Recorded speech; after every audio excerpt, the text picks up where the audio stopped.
Hey, how's it going? First of all, I really appreciate the invitation. This has been wonderful just being here, but also the process of working with Professor Harris's work and trying to make something new out of that in relation to Deleuze has been very fruitful for me, so I'm grateful for that. But I'm not sure what gods I angered to have to follow Len and Dan and also make you late for lunch. But hopefully the paper can be shortened. We'll see how it goes. I've got my little timer running here. But anyway, I'm calling this Contributions to an Insurrectionist Ethics, and I begin with Professor Harris's philosophy born of struggle. That is a philosophy that arises out of the abolition of oppression and the struggle for liberation. Within this context, he proposes an insurrectionist ethics, and by way of experiment, I'd like to propose an insurrectionist metaphysics and an insurrectionist methodology. So, if we run out of time, I'll just cut the methodology parts, and I'll give you a one-word summary of that. But anyway, we'll see how it goes.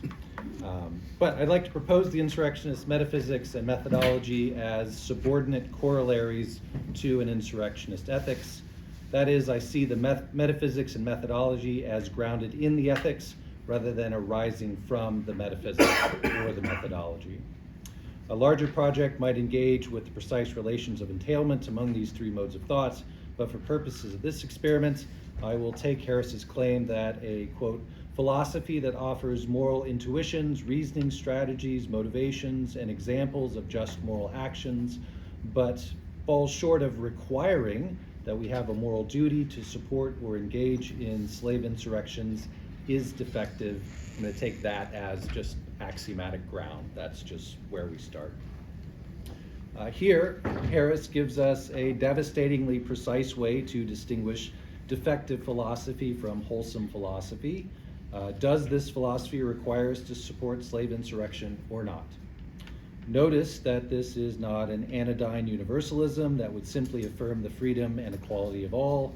Rather, insurrectionist ethics requires the pursuit of actual freedom and equality and the dismantling of systems of domination that support unfreedom and inequality. Furthermore, an insurrectionist ethics valorizes the virtues of the insurrectionists, indignity, enmity, tenacity, irreverence, not as a necessary evil, but as morally praiseworthy in themselves. An insurrectionist ethics holds forth John Brown's attack on Harper's Ferry as morally exemplary, while it criticizes Frederick Douglass's suasionist ethics as deficient. Insurrectionist ethics does not simply use racialized chattel slavery as a litmus test by which to sort defective and wholesome philosophies, although it does do this. Rather, it allows us to ask about systems of domination in general. Harris writes, and this will perhaps be the refrain for the day, "Let me begin here. Abolish all prisons, violence work, slavery, child soldiers, nation states, minstrelsy artistry, and racism." To my mind, what characterizes what Harris seeks to abolish and the defining distinction between defective and wholesome philosophy highlighted by insurrectionist ethics is a hierarchical distribution of power. That is, by virtue of race, age, gender, class, some people have less power over what affects them. Slavery disempowers people to the greatest possible extent, but hierarchies, by their nature, function as systems of disempowerment. To state my claim as bluntly and radically as possible, and paraphrasing Harris, any philosophy that does not valorize the dismantling of hierarchical power structures is defective. Any philosophy that would disempower people or continue them in their disempowerment in order to maintain the status quo is defective. In contrast to this, any philosophy that actively advocates for the powerless, actively seeks to dismantle hierarchical power structures, is wholesome. As Harris writes, moreover, a philosophy that does not make advocacy, that is, representing, defending, or promoting morally just causes, a seminal meritorious feature of moral agency, is defective. Okay, so now the metaphysics. Insofar as an insurrectionist ethics actively opposes systems of domination and the dismantling of hierarchical power structures, I'd like to propose that an amenable metaphysics would be fundamentally non-hierarchical, but would also be able to provide a robust account of how hierarchies form. My primary touchstone here is Deleuze, but also those philosophers he takes to form the minority tradition in Western philosophy. Deleuze, throughout his corpus, distinguishes between majority and minority traditions in the history of philosophy. What distinguishes the majority traditions in the language of difference and repetition is the subordination of difference to the representational dogmatic image of thought, characterized by analogy, identity, opposition, and resemblance. What distinguishes the majority tradition in the language of 1,000 Plateaus is organization and stratification, or more bluntly, the state form. Despite the differences in language, I think both works, and indeed the entirety of Deleuze's corpus, can be read as a critique of the majority tradition in philosophy. This critique is twofold. First, it identifies the majority tradition with championing a hierarchical metaphysics. Second, it advocates the dismantling of these hierarchies through the creation of new concepts. To be new in Deleuze, by definition, is to be anti-hierarchical.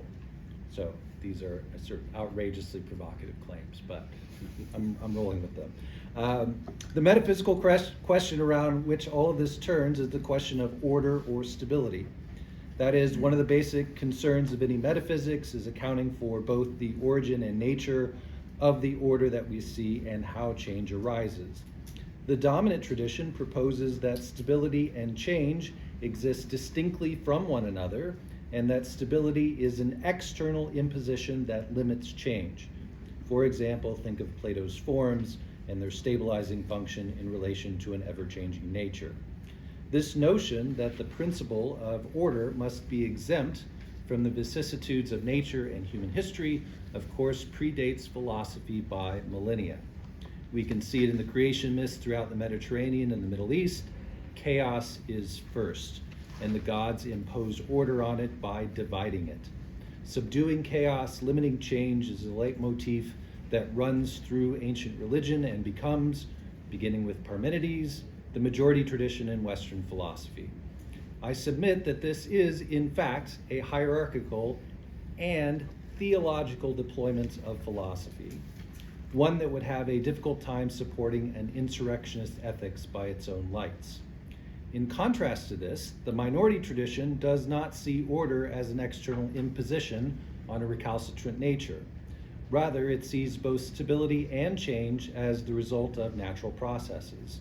Change is not the degradation of a morally superior stable state. The stable state is the temporary and contingent result of a more primary motion. One could picture this as a sine wave, where the peaks of the wave, neither rising nor falling, suggest stability, but only when abstracted from the wave itself.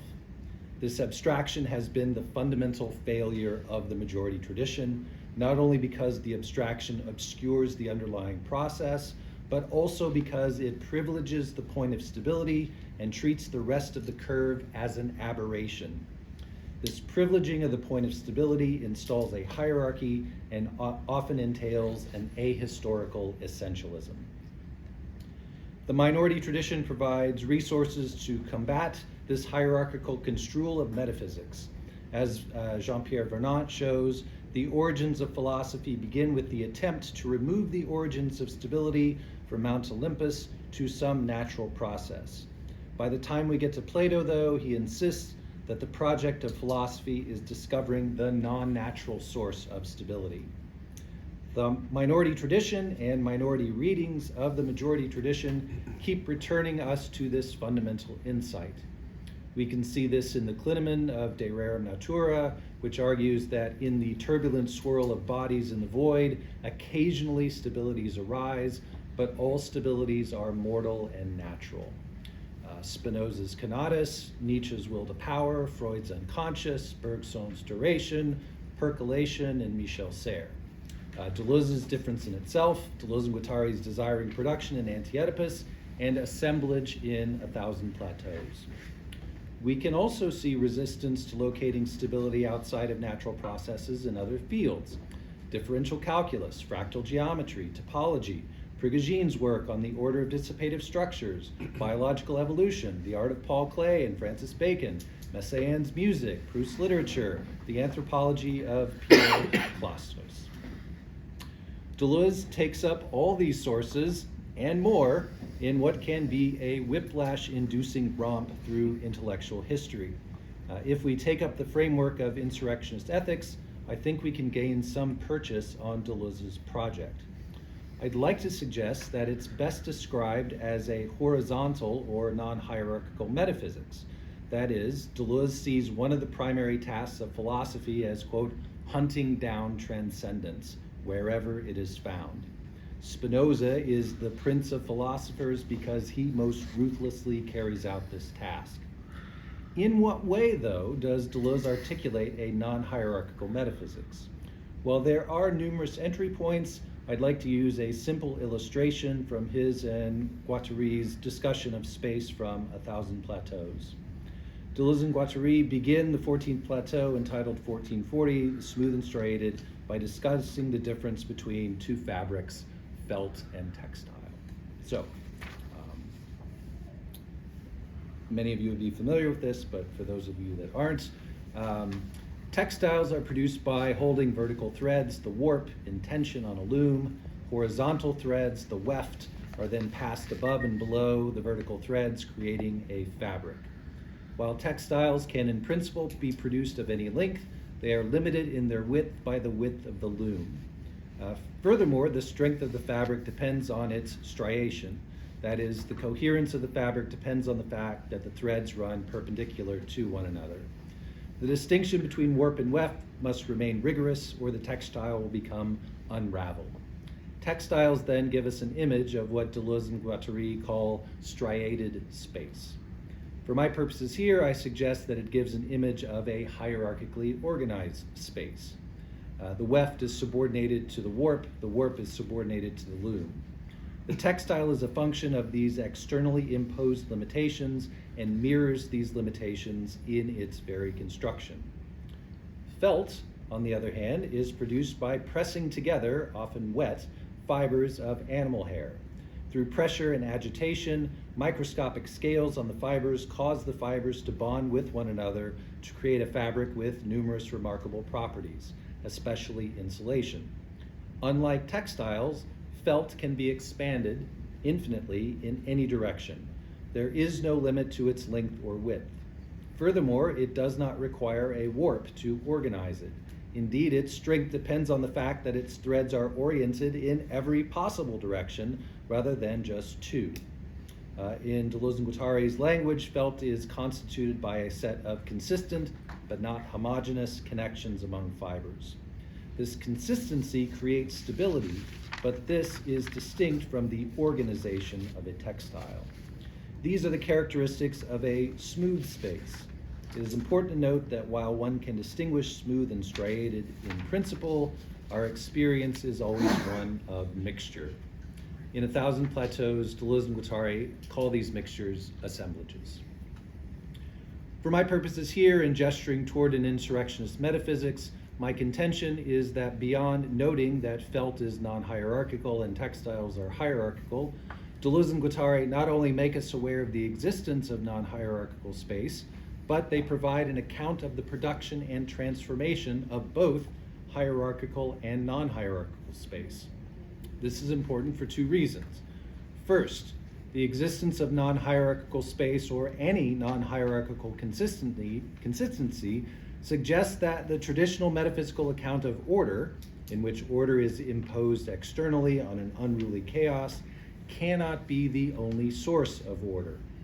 Everyday objects such as felt and relationships such as friendship suggest that order can emerge from complex processes. Hierarchical order is no more natural than non-hierarchical order. Second, we can pursue the evidence further and ask whether the normalization of hierarchical power is warranted. Is non-hierarchical order a deviation from a more primary hierarchical order? Or can we consistently think that hierarchical order is an aberration, a rare or exceptional case rather than the norm. I think 15. Here's what I'm going to do. I'm going to forego this discussion of Euclid and topology, and just hope that the difference between felt and fabric is sufficient to illustrate the point at play here. And so I'll move on to the method portion. So, a non-hierarchical metaphysics then does not preclude the existence of hierarchies. Indeed, it would be foolish to claim so. What it does propose, though, is that hierarchies are the result of non-hierarchical processes rather than the result of a transcendent principle of organization. In keeping with this proposal, a method appropriate to a non-hierarchical metaphysics and contributing to an insurrectionist ethics will be intentionally genealogical. I'm using genealogy in Nietzsche's sense of the word, which analyzes any stability, any order, any status quo as a contingent and temporary distribution of power. Genealogy asks two questions of any object of analysis. What processes produce this particular status quo? And is this status quo life-affirming or life-denying? It is the second question that returns us to an insurrectionist ethics.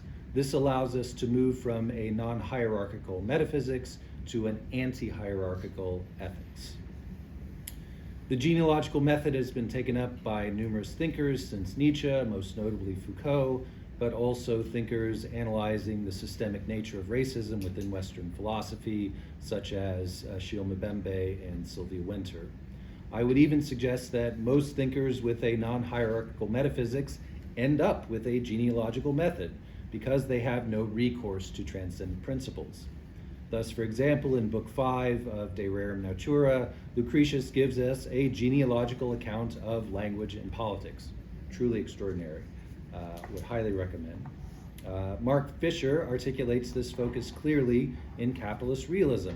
Quote, emancipatory politics must always destroy the appearance of a natural order, must reveal what is presented as necessary and inevitable to be a mere contingency, just as it must make what was previously deemed to be impossible seem attainable. In Deleuze's case, the most explicit deployment of genealogy comes from the third chapter of Anti-Oedipus, where he and Guattari show that various political formations are the result of contingent capturings of productive desire. That is, the non-hierarchical metaphysics of desire proposed in chapter 1 is shown to complexify itself into various non-state social formations, state forms, and capitalism. What 1,000 Plateaus adds to this genealogy is the anti-hierarchical, anti-state war machine, which operates in relation to the state in exactly the same way as smooth space operates in relation to striated space. While the longest sustained genealogy is found in Anti-Oedipus, this is not to say that genealogy is absent from 1,000 Plateaus. Indeed, I would argue that the entirety of the book is imbued with the genealogical method. If, as Deleuze says in later interviews, the primary object of analysis in 1,000 Plateaus are assemblages, then we can see each plateau as taking up a particular assemblage, not in order to ask which transcendent principles govern this assemblage, but to ask which processes produce this contingent, historical, heterogeneous arrangement. Arrangement being another possible translation of the French word that's translated assemblage. Furthermore, the task here is not merely historical, but ethical and political. The next step is to experiment with the possibilities provided by the assemblage itself. Given the particular way that this assemblage is stratified, how might the new be created? How might this assemblage be connected with its outside? How can the striated space of this assemblage be converted into a smooth space? As Deleuze and Guattari continually caution us throughout 1,000 Plateaus, there is no guarantee that smooth spaces are salutary. As they repeatedly show, oppressive structures can take many forms. Capitalism is a war machine. It's a smooth space. But this does not make it any less oppressive. It just means that it's in conflict with the striated state form. It is precisely for this reason that a non-hierarchical metaphysics and a genealogical method need an insurrectionist ethics. An insurrectionist ethics returns us to the most urgent question that can be asked of any philosophy, worldview, polity, or culture. Does it see maintaining the status quo as more important than abolishing systemic oppression? A non-hierarchical metaphysics and a genealogical method can support an insurrectionist ethics, but it cannot replace it. Thank you.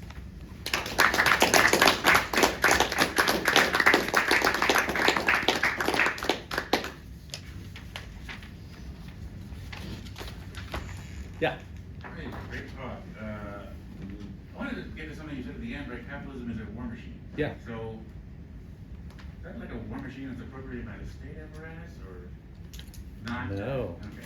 It sounds like when Dan, during Dan's paper, right, the state is sort of, coding money and then coding land, right? These are all like capitalist kind of functions. Yeah. Right?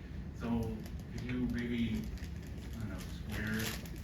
Yeah, so in the chapter that follows the war machine apparatus of capture, Deleuze says that initially capitalism is the instrument of the state, but under, they don't use this term, but under neoliberalism, the state becomes the instrument of capitalism. And capitalism uses the state to further decode and deterritorialize other stratified structures. So at least that's how I read it. Yeah. Just like the state is first, right? Yes. Okay, yeah.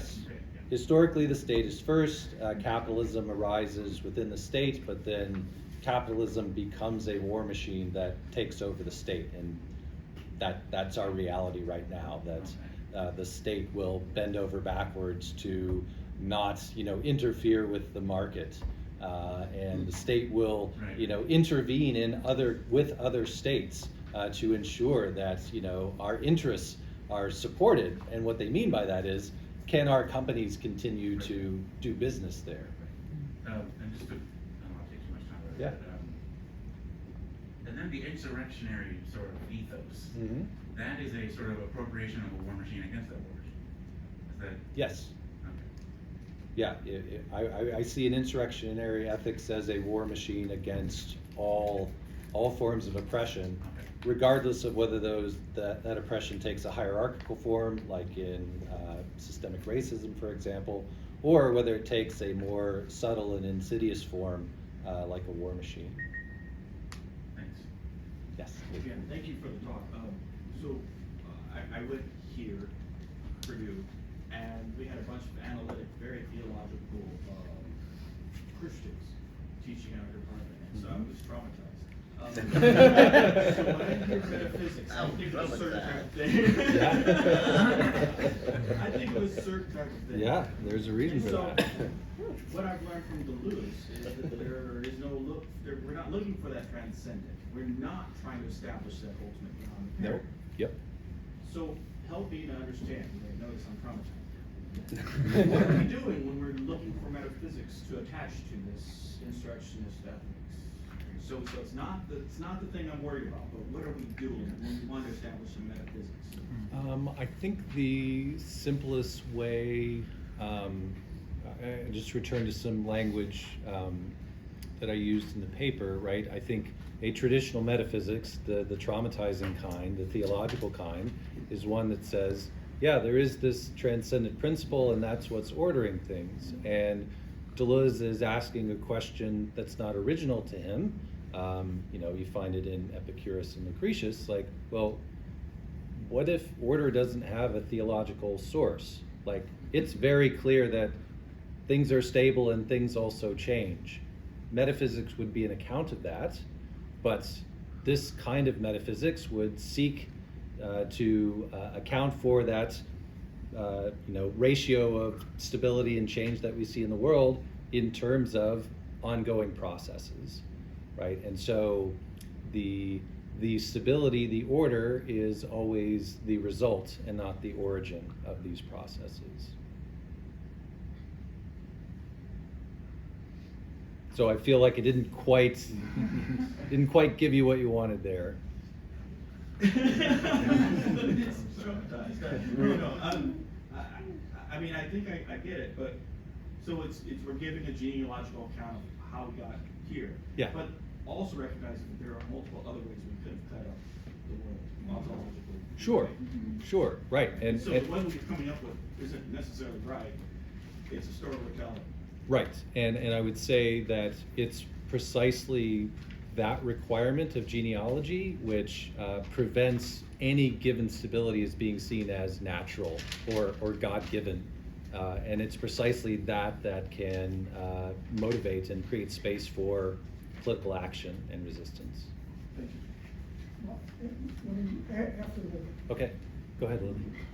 So I'm not sure, basically I'm curious about the part that you skipped because, and it's also in relation to the previous paper. Yeah. Like, obviously, like, you know, the nomad ethic, right, like comes with a certain approach to occupying space that would be intensive rather than extensive Yep. in this way. And I think, like, we know from Deleuze and Guattari that there is a minor use of language that is also prior to the organization of language according to the state. But I'm just wondering, like, is there a minor mathematics, right? Like, is there a minor mode of counting, for instance? Because for me, this is where the ambiguity with the actual kind of statistics come about. Like, can there ever be a minor statistics? So I'm just wondering about the missing part, right? Like, which would be topology, I think you said, and like whether there's something there, like a resource that we could.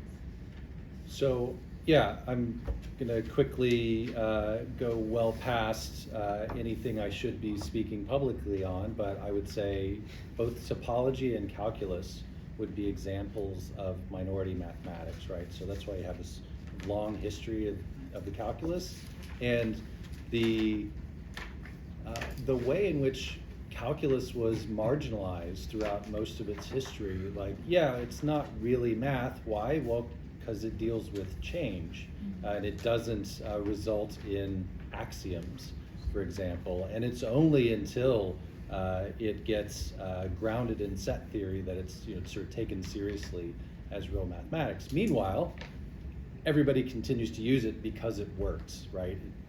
We don't care whether it's grounded or not. It works. And so that looks to me like a minority tradition in mathematics that's calling into question the necessity of having shapes or figures, as Len was saying, these sort of Euclidean points, right? And that was the contrast, except I was contrasting sort of Euclid's perfect shapes with topology, which is not concerned with perfect shapes, right? That, yeah, sure, there are perfect shapes, but that's not interesting. What's interesting is not circles, but roundness. And so pursuit of that kind of thing I would take to be a minority mathematics. Now, could that be converted into statistics? I don't know. I guess I'm hopeful that one could go in that direction because statistics deals in probabilities, it defines a problematic space and not a rigorous striated space, that there might be a possible way to convert statistics away from the states and we have to do nomad statistics or something like that, but I don't know. Thank you. John. Okay. So to bounce off of what Lee said, I think the genealogy shows that history could have gone otherwise, right? So it shows that it's a contingency. I don't think the genealogical story, however, is just optional. I do think you can evaluate the genealogical story by its parsimony and completeness and some other traditional ones.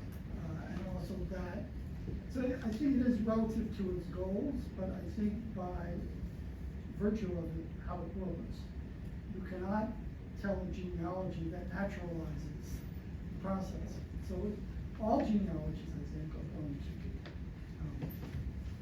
I think have a truth goal. There are these criteria which you can say this is a better one or a worse one. And then what you're trying to do with it, I think, could be evaluated by insurrection kind of thing. So that's what I would distinguish. I don't think you can just. I don't think there's a multiplicity of genealogical stories you can tell. You can tell the ones that we have, like Foucault in prison. You might quibble with the details of it. Some people have, but I don't think you can just come up with a completely other one that wouldn't have any relationship to Foucault, and still, you couldn't come up with another genealogy of mass incarceration that would not at least correlate with what Foucault says about justice. Does that make sense? Yeah, and I think from my perspective, what genealogy gives me is the contingency of any given moment, right? But Because- genealogies aren't contingent. That's what I'm trying to say. The genealogical narrative, right? It's demonstrated, so there's a kind of realism. It has to connect to the history that we've experienced. I think I'm gonna let Chris step in here. Okay. Well, I wonder if the reason that you're saying that genealogy itself isn't contingent is because it's an explanation for why the particular story that got told was told. Like, yes, there could have been otherwise, Okay. but it was what it was, and here's an explanation as to why. Historic relations of power, etc. Mhm. Is that along the lines of? Yeah, it's also that I think genealogies are always contrary to a naturalizing narrative as well. Yeah, right, and that's the It's always crucial bouncing move. off of something. That's a crucial move for me. Yeah, I was also, I had the same, I had Lily's question basically, but for you, about minor mathematics, minor statistics, next word for word, but I was reminded of, there are passages in Plateaus where they do develop the notion of a nomadic number, and the nomadic number, although I don't see how it can become statistical in the sense that we already know. The nomadic number is a ordinal consistency where you consist elements, like in a recipe. Take two of this, take two chariot wheels and one shield and one charioteer, and you buckle those together. Basically, Mhm. you consist them, so they have a consistency. That's the Rearian notion of consistency. Mhm. And so there is a kind of recipe number, a nomadic number that they contrast to the state number in Plateaus. And I think that's the other thing that really comes to mind to me, that on the level of number in mathematics, they've thought all the way to that point. But I guess that's my question, is like, but can you make a state recording faculty out of the nomadic number? I don't remember enough to know whether they think that that's possible, or I mean, because in my memory it's sort of still contrasted to the state forms Yeah, no. of documentation, of reckoning, of counting, and Yeah. of notching eventually. No, my recollection, and others can correct me here, from that passage is it's essentially the death of the nomad when the troops are counted, right? And Yeah. that's when they become an army and get captured by the state. They contrast different ways of counting armies. So Mhm. the Roman way of counting, the Roman way of counting armies, contrasted to the nomadic way of counting Mhm. elements of armies, which is an intensive number, because there's like 10 horses is a different number than 10 chariots, because the horse quality is merged with the 10 quality, Right. or the chariot quality is merged with the 10 quality. Those are just two different numbers. So have a qualitative number is really more intensive number. Plus, I think to build up on that, if you've reached a consistency with, let's say, two horses, a charioteer and an archer, you can't add another element to that, right? Whereas you can if you're counting up infantry. Well, you just Right. add 10 They're more, modular, yeah. 10 more folks. Yeah, So yeah. there's something about that particular number that is intensive. Yeah. Yeah, right. Intensities aren't additive, and so then you wonder how you can do Yeah. anything like statistics That's right, without exactly. with the non-additive. number. Exactly. Yes. Yeah. Maybe our last question. I would have a question about the felt textile, as well as explanation. So it was helpful to me when you said, that not all the smooth states are anti-oppressive, but I was wondering if, the hierarchical is the stratification, which is the textile, is that right? Yeah. That if racism is a polymorphous agent of death, that it doesn't always have this organization of the textile, where it would actually be smooth, as, and you can't explain it just by appeal to the organization. So how does that fit in, I guess, with? Yeah, so I think I would say it this way, and it's true, I don't have an analysis at the moment of whether racism might be a smooth space, for example. My initial impulses say it will remain, it's a kind of hierarchical oppression, but we can set that aside for the moment. So just very schematically, I would say, on my read, all hierarchies are oppressive and ought to be dismantled. But it doesn't follow from that therefore all smooth spaces are liberatory. You can also have oppressive smooth spaces. And so what insurrectionist ethics gives me is a way of saying, yeah, I don't care. If there's oppression, work to dismantle it. It's just that I would say the majority of oppressive structures are hierarchical structures, but there are these strange limit cases that would need to be thought about more, like capitalism not being hierarchical or not being a smooth space instead of a striated one, and what that would mean for racism, for example. All right, let's take our